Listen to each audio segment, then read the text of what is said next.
everyone, Maki here. In episode 5 of GQuuuuuuX, Nyaan showed an incredible ability. And Gaia and Ortega, who stood in her way, also had some really fascinating fighting styles. This time, let's take a closer look at their battle. While precise piloting skills were important, what really stood out in episode 5 was how their individual circumstances shaped the way they fought. Just a quick announcement. On my channel, I'm accepting support through memberships. For just 99 cents a month, you can get a name badge and comment stamp. So let's get started with the analysis. The battle begins. The first to move are the two members of the Black Tri-Stars. In the world of GQuuuuuuX, a tactical move is widely recognized as a basic and efficient form of combat. This tactic involves two mobile suits working as a pair to cover each other's blind spots and openings.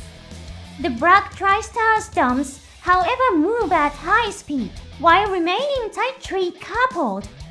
If you look closely, you notice that Ortega's dome is physically touching Gaia's dome at the legs.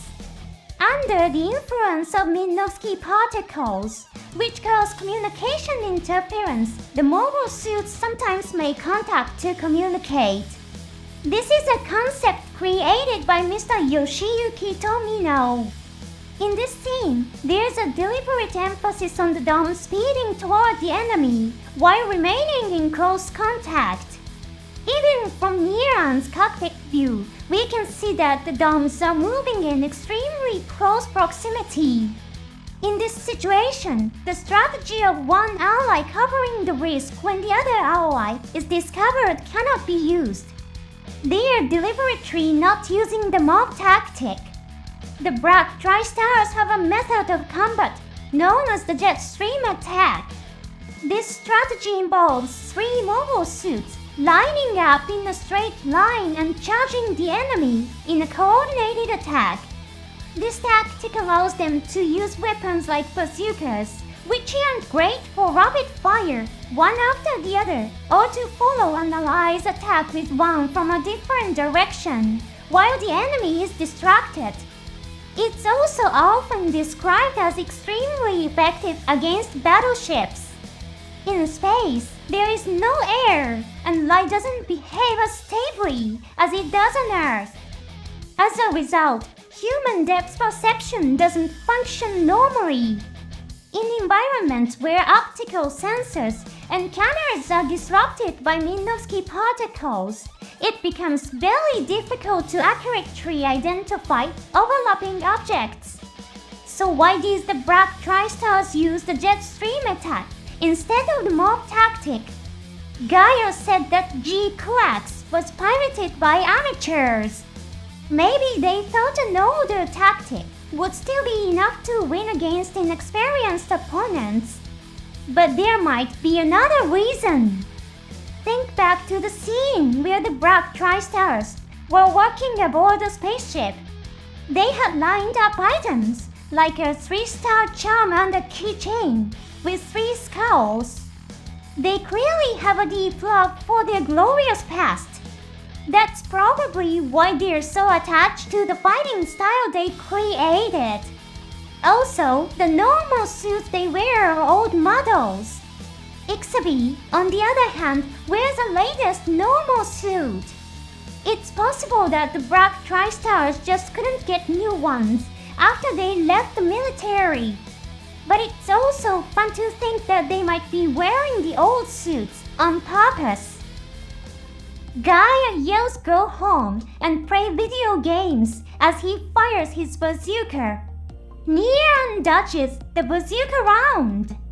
But did she really dodge it with her piloting skills? The shot could have been a feint to throw the enemy off balance. After all, Gaia also says "Go home." And in a clan battle, the goal isn't to take your opponent's life. When GQuuuuuuX loses his balance, the dome fires a wire. This wire is painted with yellow and black stripes. It's the same color pattern used on construction sites or railroad crossing gates. These colors are very visible to the human eye and stand out clearly. In the real world, they are known as warning colors under international safety standards. But on the battlefield, such a color scheme is completely inappropriate for a weapon. Being highly visible means it's also easy for the enemy to see. In episode 4, Shiko used wires painted in subtle colors, which gave her a tactical advantage. But the black Tri-Stars used wires painted yellow and black. This probably reflects their financial hardship. At the beginning of episode 5, Gaia complains that it costs a lot of money to maintain and resupply the dams. Also note the scene where Amate and Nyaan visit Shuji's hideout. They mention that they need a lot of money just to buy paint. The black Tri-Stars simply didn't have the money to repaint their wires. These experienced ace pilots would never intentionally choose a weapon that's easy for the enemy to spot. Then Nyaan is hit by the electric shock attack fired through the wire. Some ardent Gundam fans have said the moment she got shocked, I knew Nyaan was going to win. That's because there is actually a precedent in the Gundam series. When a villain uses an electric shock attack against the main character, he never wins in the end. However, the electric shock is a very powerful weapon. Its defining characteristic is that it can send electricity directly through the pilot's body.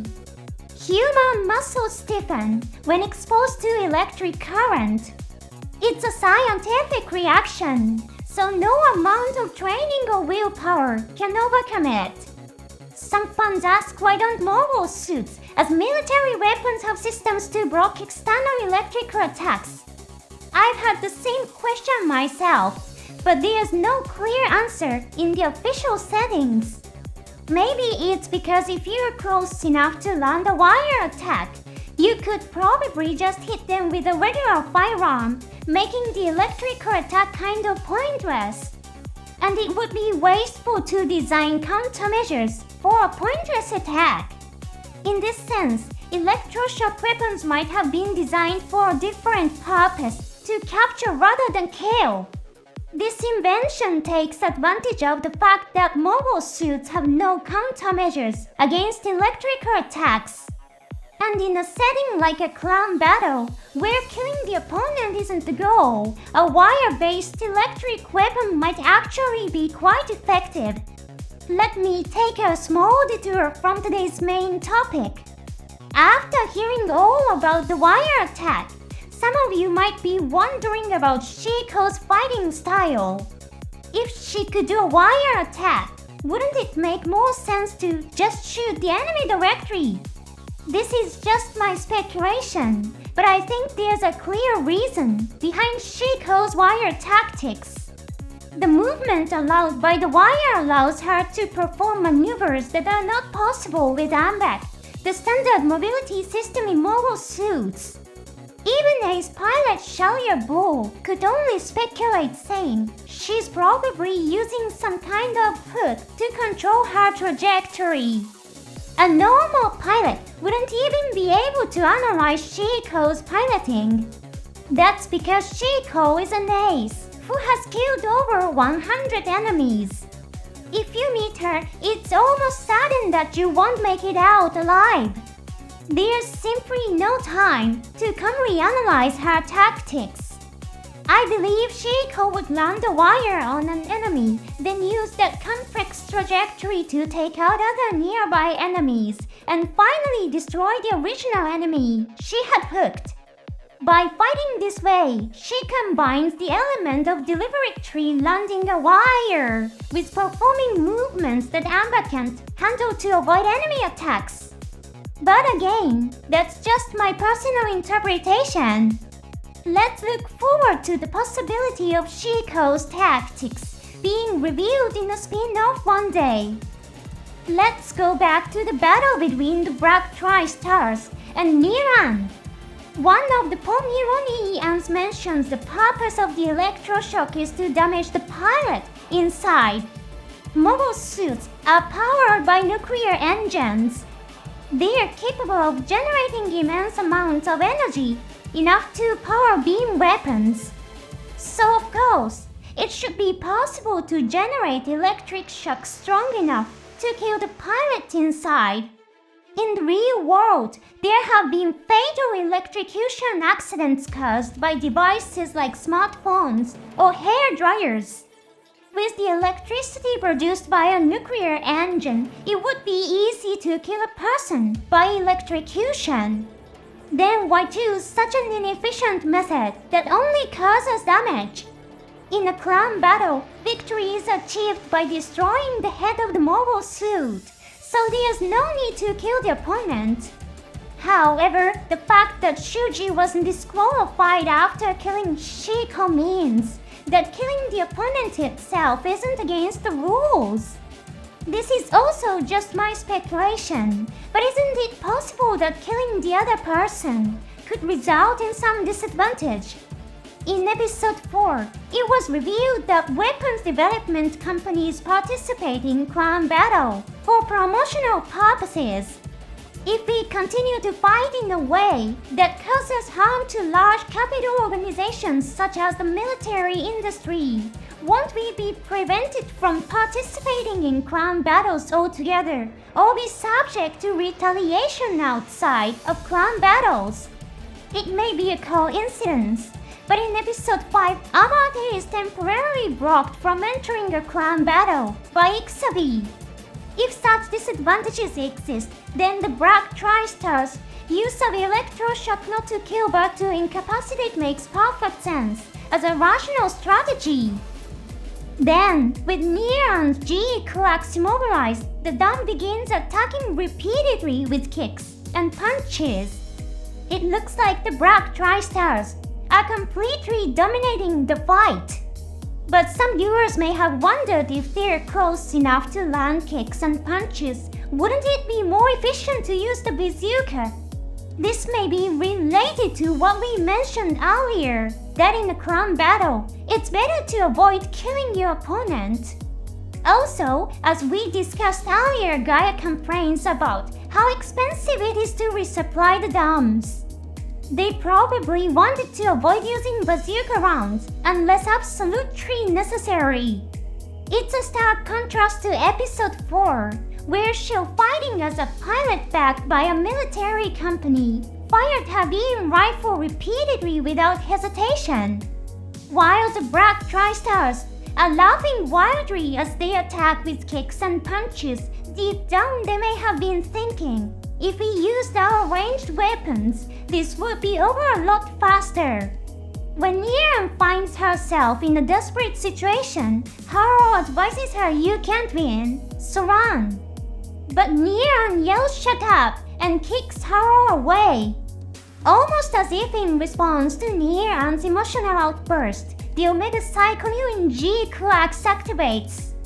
Does this mean that the Omega Cycle activates when a person with new type potential is pushed to the brink and unleashes a strong emotional response?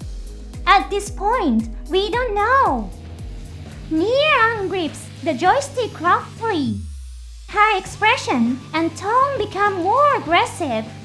She has lived her life as a refugee under persecution. There's even a scene where she has a bruise under her eye as if she's been beaten.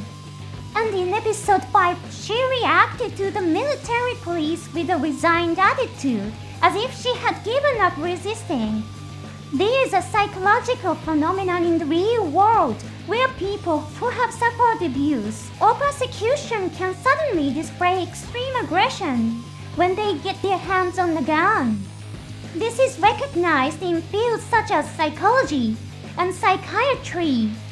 Nyaan says that the dam smells bad. There may be a deeper meaning to the idea that she can sense her enemy by smell. Then she grabs the red gun pirated by Shuji and uses its head as a shield. Seeing this, Gaia panics and yells, "Wait, wait!" If Gaia's goal is to win without taking any lives, this reaction makes sense. On a real battlefield, there would be no reason to hesitate when attacking the red Gundam. Nyaan may have understood that the enemy didn't want to kill her. This fits in with the idea that new types can grasp the essence of things without using words. Then the red Gundam destroys the Dom's bazooka with a beam saber. It's a scene reminiscent of the way Admiral Ray fights. It was probably included as a bit of fan service. Otega's Dom moves in to attack the red Gundam just as it finishes swinging its beam saber. This is a classic example of the jet stream attack strategy of chaining attacks to give the enemy no time to react. However, Nyaan's GQuuuuuuX suddenly appears behind the red Gundam. It may be a coincidence, but Nyaan is using a combat method very similar to the jet stream attack. Otega panics when he realizes that the enemy is targeting the cockpit. He cancels the bazooka attack and leans back, narrowly avoiding the Hit-Hawk's attack. If you look closely, Otega even lets go of the stick. It really does suggest that while it's not technically a foul to kill your opponent in a clan battle, it's still treated as irregular or taboo behavior. Otega recognizes that attacking the cockpit is irregular. It is very unnatural for an ace pilot to take his hands off the control stick. Otega brushes the debris from the cockpit aside with his hand.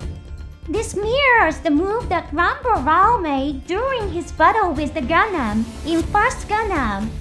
The Black Tri-Stars try the jet stream attack again. This time, they use the beam cannon built into the chest of the Dom.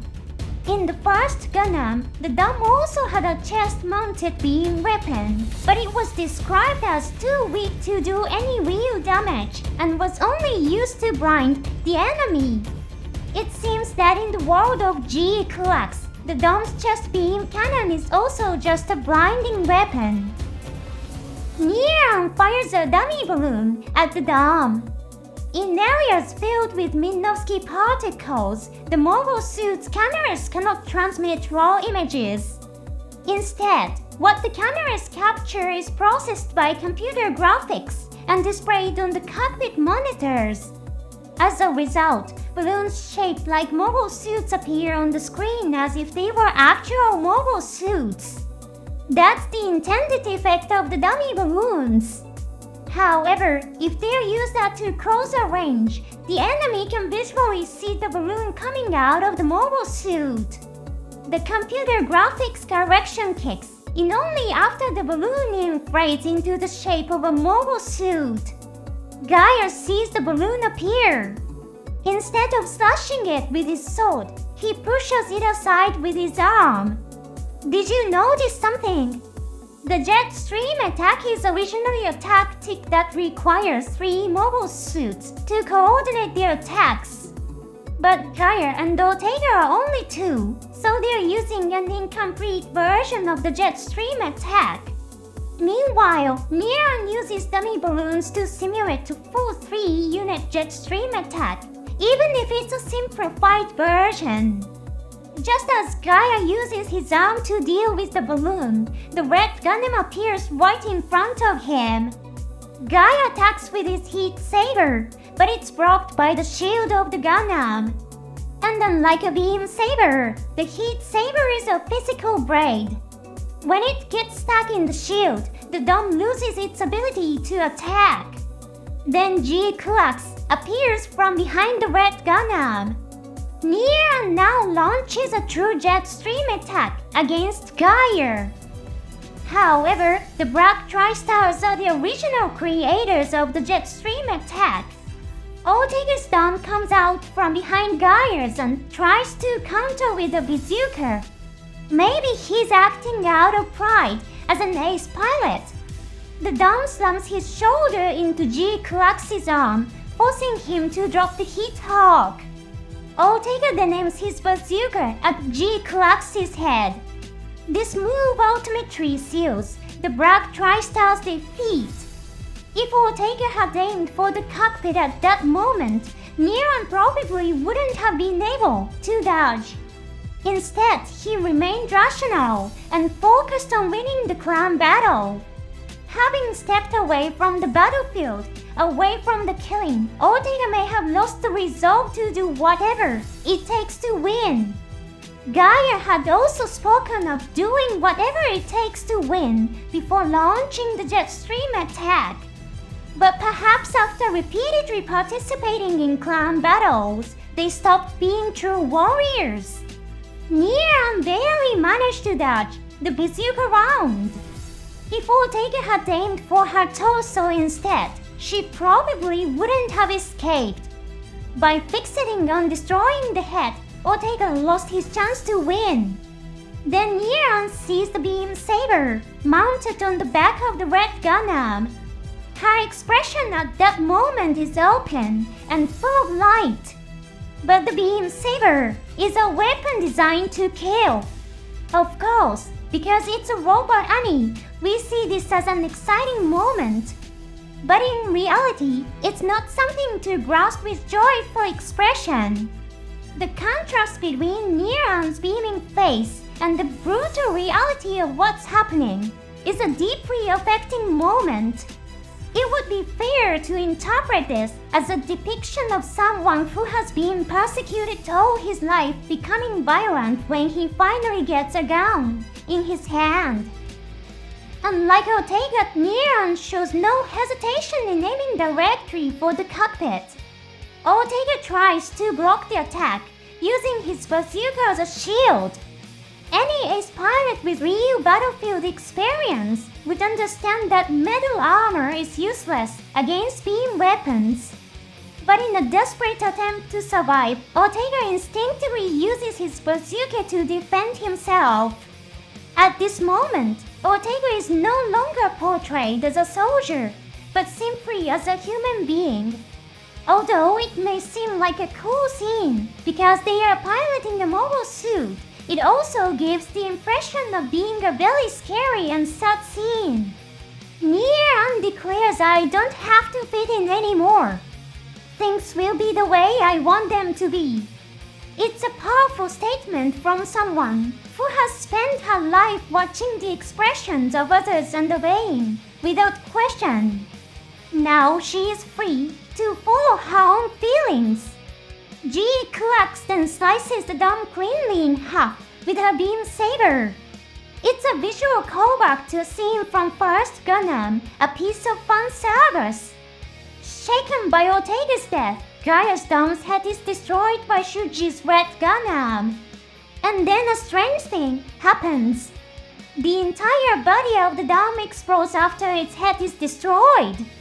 If you look closely, the explosion seems to come from the beam cannon in his chest.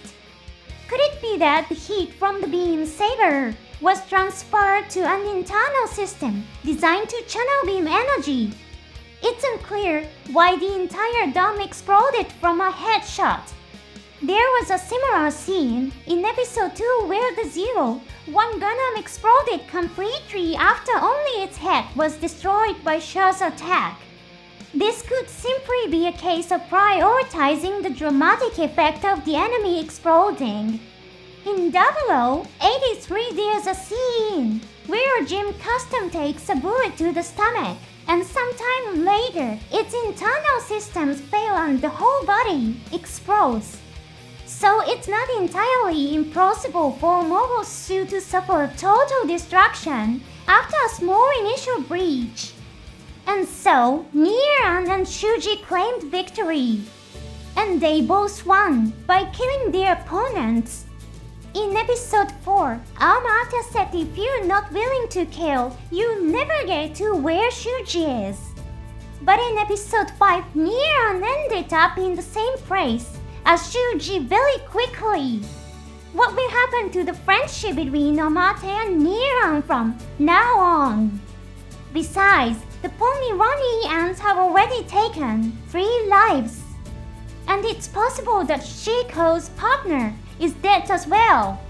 Her death wasn't explicitly shown, but she hasn't appeared in any scenes since.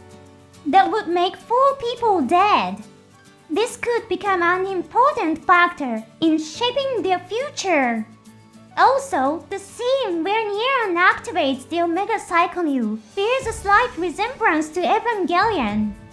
Shinji Ikari, the protagonist, is also a quiet and reserved character. But when the heroine's life is in danger, he becomes angry and his expression hardens.